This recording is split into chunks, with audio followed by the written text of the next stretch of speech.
আমাদের বাংলাদেশের প্রত্যেকটা রাজনীতিবিদ, প্রত্যেকটা রাজনৈতিক দলে হচ্ছে ক্ষমতার লোভী। শুধু ভোটের রাজনীতি, মানুষকে নিয়ে রাজনীতি করবে, কাজের কাজ কিছু না। যদি কারো বিপক্ষে বলেন, মানে বিশেষ করে যদি জামাতের বিপক্ষে আপনি বলেন, তাহলে এদের কিন্তু অ্যাক্টিভ পার্সন কিছু আছে অনলাইনে, আপনাকে একদম ধুয়ে দিবে।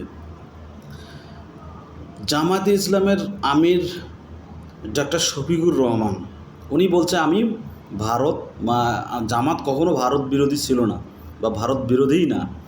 সামান্য ক্ষমতার জন্য যদি আপনার সত্য জিনিসটা তুলে ধরতে না পারেন এবং হচ্ছে যে যদি আপনার সাহসটা না থাকে, সাহস, আপনি সাহসিকতার পরিচয়টা দিতে পারেননি, আপনি দিল্লিতে গিয়ে বা কলকাতায় একটা পত্রিকায় আপনাকে যখন জিজ্ঞেস করা হচ্ছে যে জামাত কি আসলে ক্ষমতা পাওয়ার পর ভারত বিরোধী হবে কি না, আপনি বলেছেন না আমার তো জামাত কখনো ভারত বিরোধী ছিল না।